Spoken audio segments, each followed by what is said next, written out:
Hello, I'm Chris Slight, the editor of International Construction magazine, and in this podcast I'll be talking about the results of our annual Yellow Table survey.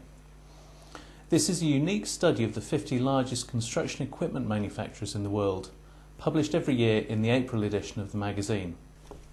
If you're familiar with the industry, you'll not be surprised by the top 3 names in the table.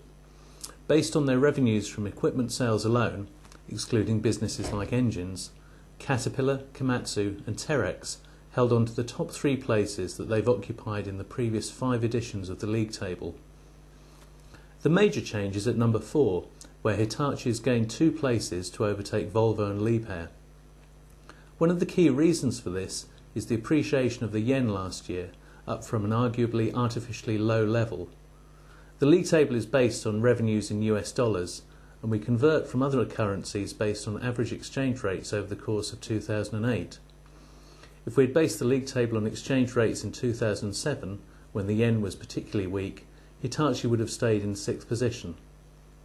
Other points to note are that Sandvik has moved up the top 10 at the expense of John Deere, and Atlas Copco makes it into the top 10 for the first time, replacing JCB. These top 10 manufacturers account for about 75% of the top 50's total revenues. The leader, Caterpillar, enjoyed a near 19% share of the total last year, almost twice as much as Komatsu's 11% share, which itself was more than double Terex's 6% share. Total revenues for the top 50 came to $168 billion, an 18% rise on the previous year. This illustrates an interesting point about the industry's fortunes last year. Despite turbulent economic conditions, the top 50 manufacturers maintained similar levels of growth to those seen over the last 4 years. This graph shows absolute revenues in the light blue columns, measured against the left-hand scale, while the dark blue line shows percentage growth, measured against the right-hand scale.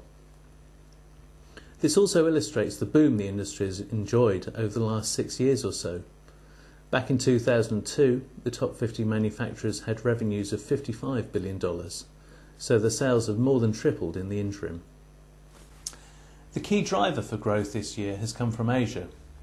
The appreciation of the yen, as well as the Chinese yuan, have helped, as has the relentless expansion of China's manufacturers. Last year they accounted for 6.5% of the top 50's revenues. Now that may not sound like much, but that makes China the 5th most significant player in the industry, after US, Japanese, Swedish and German-owned manufacturers. Chinese 2 largest manufacturers, XCMG and SANY, are now in the global top 20, and Zoomlion is knocking on the door at number 22. Another factor that helped the rise of Asian manufacturers was Doosan's acquisition of Bobcat from Ingersoll Rand back in 2007. That meant that last year was the first full year of the compact equipment specialist's contribution to its new parent's revenues, and that helped Doosan move 5 places up the table to number 11. This meant that for the first time last year, Asian manufacturers enjoyed a bigger slice of the top 50's revenues than the Europeans. They also narrowed the gap on North American manufacturers. As recently as 3 years ago, the North Americans enjoyed almost a 50% share of the top 50's revenues, compared to the meagre 25% for Asia's construction equipment makers. That was just a brief overview of this year's Yellow Table.